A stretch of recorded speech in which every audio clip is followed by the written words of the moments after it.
If eating is supposed to give you energy, why are you exhausted after every meal? You eat lunch, and an hour or two later, you're fighting to keep your eyes open. Your concentration disappears. Then you reach for coffee. Maybe you start looking for something sweet just to get through the afternoon. And eventually you start telling yourself, I didn't sleep enough. I ate too much. Maybe this is just what happens when you get older. But here's what I want you to know.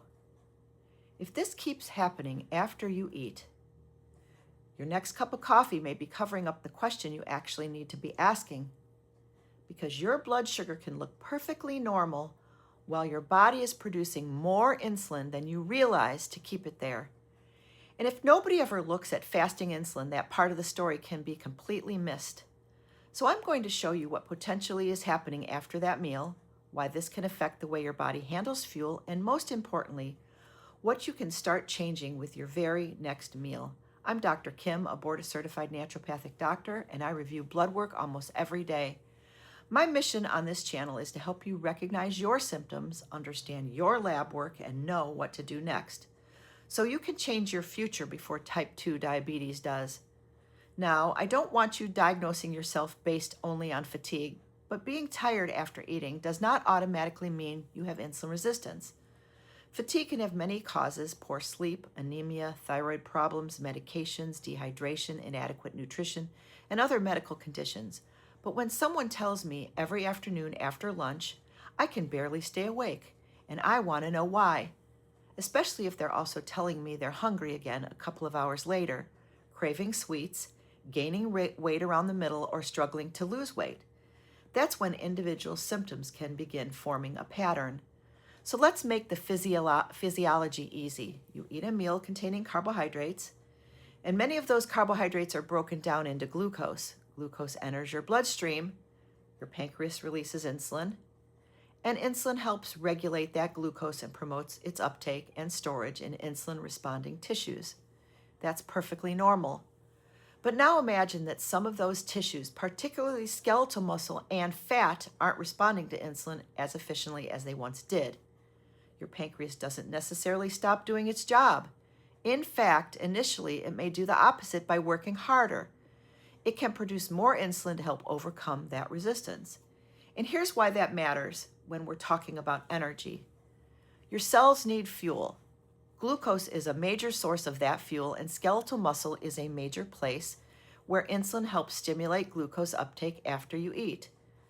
When muscle cells become resistant to insulin signal, that insulin-stimulated glucose uptake becomes less efficient. Your pancreas essentially gets this message: I need more insulin to get this job done, so it produces more. And for a while, that compensation can work. Your blood glucose may still look perfectly acceptable because your pancreas is working harder to keep it there. And this is the part I really want you to understand.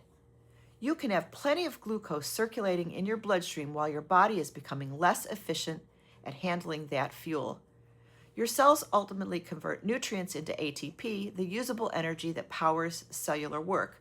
So metabolic health and energy production are absolutely connected, but I don't want to oversimplify this and tell you that insulin resistance means your cells simply can't get glucose, or that insulin resistance is automatically the reason you're tired.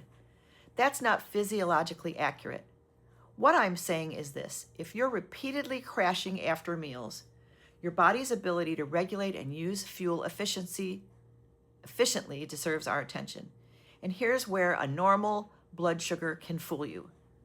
Imagine you have your annual blood work. Your fasting glucose is 94 milligrams per deciliter, and your hemoglobin A1C is 5.4%. And you're told your blood sugar looks great. And those glucose measurements may indeed look very good. But here's another question that hasn't been answered. How much insulin did your body need to produce to keep that glucose there? These are two different pieces of information. One tells us about the glucose, the other can tell us more about the effort required to regulate it. And that's why I don't want to look at glucose and automatically assume I know the entire metabolic story.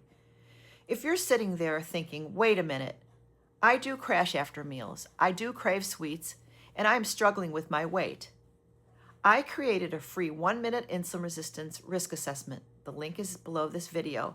Take it and get your score. And if you'd like, email me your score, because one symptom doesn't tell me very much, but a pattern does.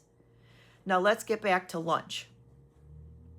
Now let's say lunch is a sandwich, chips, and a sweet drink. That's a substantial carbohydrate load. Glucose enters your bloodstream, and your pancreas responds with insulin. And if you're insulin sensitive, your body generally handles that glucose efficiently. But if insulin sensitivity is declining in your body, your pancreas may need to release more insulin to accomplish the same job. And here's the fascinating part. Your glucose may still come back down. If you're only looking at glucose, we may say, perfect, everything worked. But perhaps your pancreas had to produce considerably more insulin to produce that apparently normal blood glucose result. That's one reason I keep teaching about insulin. Normal glucose and normal insulin metabolism are not automatically the same thing. But is insulin actually making you tired? Not necessarily, and I want to be very clear about this because it's easy to oversimplify.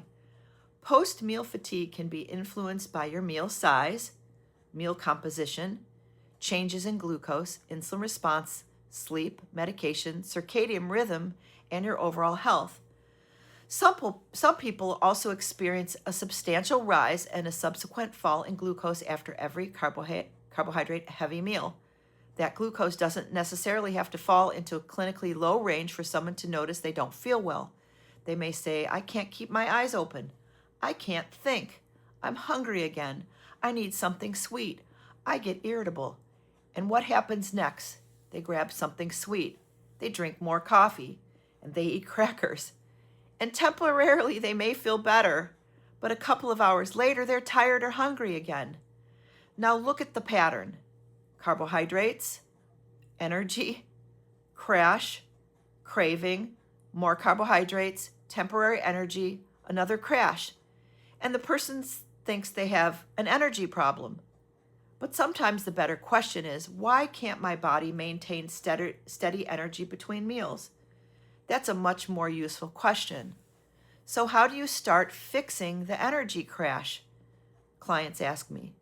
This is where I don't want to leave you with just information. I want you to run a simple experiment, not for 6 months. Try to fix it with your next few meals. First, look at that meal that usually makes you tired. If breakfast is cereal, toast, and juice, pay attention to how you feel afterward. If lunch is bread, chips, and something sweet, notice what happens 1 or 2 hours later. Then change the composition of that meal. Start your next meal with protein. Build the meal around adequate sources of protein rather than making refined carbohydrates the center of the meal. Then add food containing fiber, low-carb vegetables, or other minimally processed plant foods that work for you. Include appropriate whole foods like butter or organic extra virgin olive oil, and reduce the amount of refined carbohydrates and added sugar in that particular meal. I'm not telling you that you can never eat carbohydrates again. That's not the point. The question is, does changing the composition of your meal change what happens to your energy afterwards? That's useful information, and that's another very simple strategy. Move after you eat. You don't necessarily need an intense workout. Even a 10 or 15-minute walk after a meal can help your muscles take up and use the glucose you just ate. And notice how beautifully that connects to what we just talked about. Skeletal muscle is one of your largest sites for glucose disposal. When those muscles contract, they can increase glucose uptake through mechanisms that aren't entirely dependent on insulin. That's one reason movement after eating can be such a useful metabolic tool.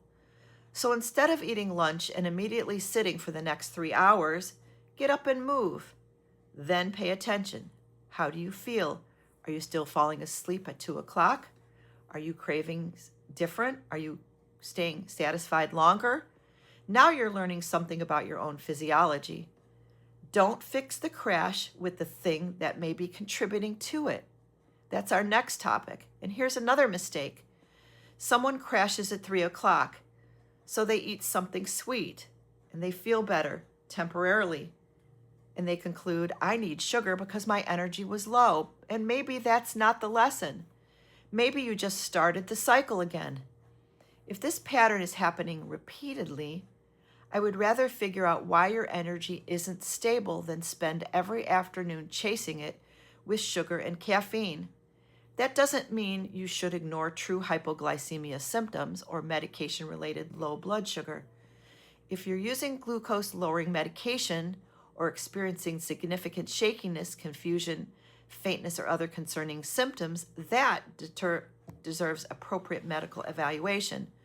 But for that everyday afternoon crash, stop assuming another snack is automatically the answer. And this is exactly why I created my 1-minute insulin resistance risk assessment.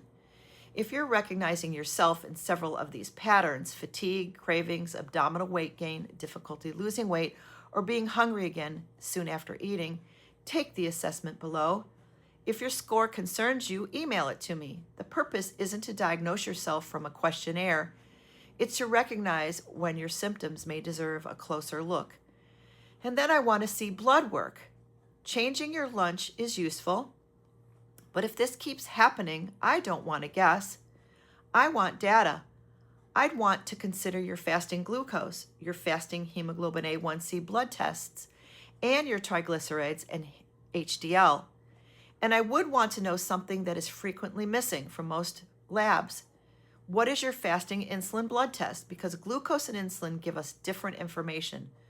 Glucose tells us about the glucose circulating in your blood, and insulin gives us additional information about the hormonal response involved in regulating that glucose. Fasting insulin isn't a standalone diagnosis, but if I'm trying to understand someone's metabolic health, I don't want to ignore it simply because their glucose hasn't become abnormal yet. This is why waiting for type 2 diabetes makes no sense to me. Type 2 diabetes doesn't suddenly appear the morning a hemoglobin A1C crosses the diagnosis threshold. Metabolic dysfunction can be happening years beforehand. The body compensates. Insulin can rise. The pancreas keeps working. The glucose may remain reasonably controlled until eventually, in some people, compensation is no longer enough. The glucose begins staying elevated. Hemoglobin A1C rises, and suddenly everybody is paying attention. But I think what we've done, we've waited for the later measurable consequence before becoming interested in the process that helped create it. I would rather recognize the pattern earlier. That's the opportunity, and here's what I want you to do differently. The next time you experience that afternoon crash, don't immediately say, I'm getting old. Don't automatically reach for sugar. Ask yourself, what did I eat? How long after eating did this happen? Am I hungry again already? Does this happen after certain meals but not others? Then experiment with the next meal. Eat more protein, add more fiber. Eat less refined carbohydrates. Eat less added sugar. Then take a short walk afterward and compare. Because now you're no longer just saying, I'm tired, but you're gathering very useful information.